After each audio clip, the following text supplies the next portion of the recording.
Let's get real for a second. Homeowners associations, they kind of suck.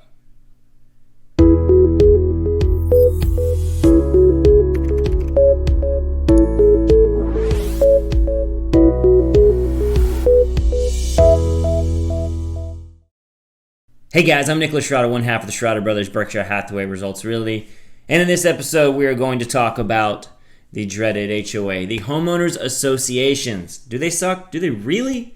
Let's break it down. Let's talk about the positives and the negatives. But before we do that, if you're watching these videos and you're enjoying what you see, we would appreciate it if you click the subscribe, the notification bell, leave a comment. Just let us know that you're out there. It is greatly appreciated. If you're not watching on YouTube, you can get to our YouTube page by going to liveflowlifevideos.com. We do post new videos each and every Monday, some for buyers, some for sellers, just to create a more informed consumer and let you know what's going on out there. And just, again, so you can just be smarter when it comes time to be involved in real estate. And they're not all about real estate. Some of them are just about being in the Florida area, checking out new places. Here's our logo, Live Flow Life, which is living the Florida lifestyle. So it's all about that.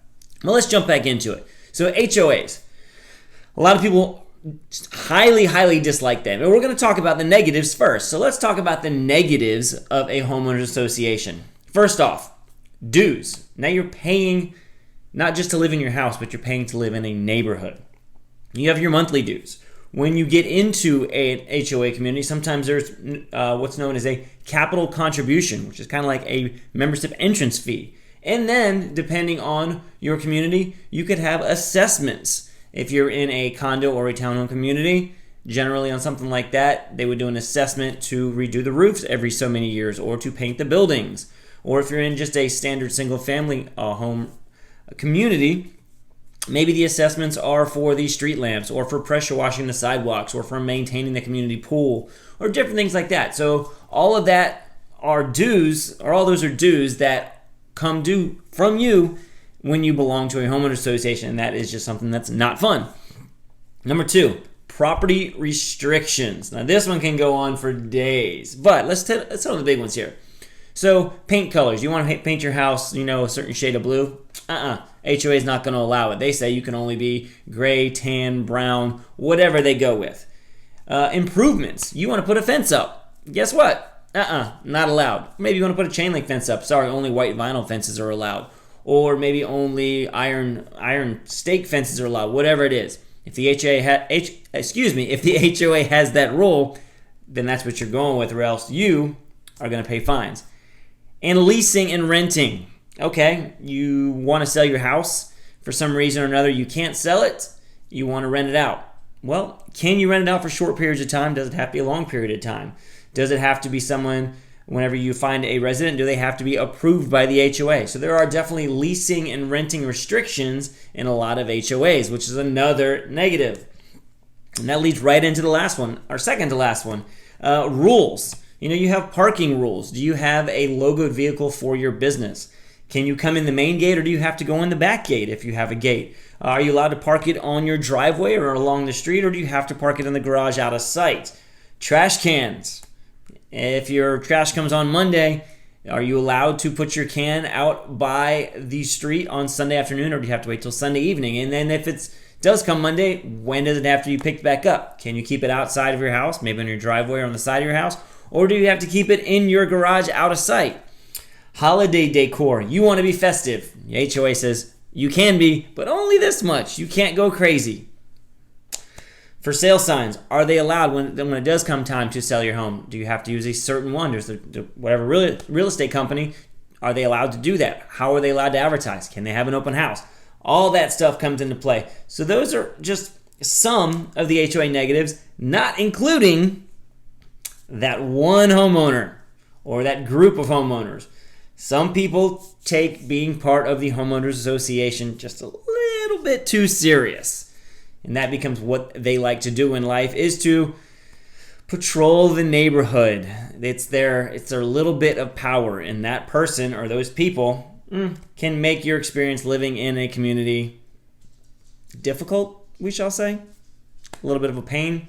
So that is definitely one thing that can be a major negative to living in HOA. So your dues, your property restrictions, your obviously the rules and the one homeowner. So those are just a few of the negatives of living in an HOA. But on the flip side, there are some good things to that as well. So let's go ahead and talk about those. Even though you hate your HOA, what does it do for you? The biggest thing, it keeps your community looking good. It maintains uniformity.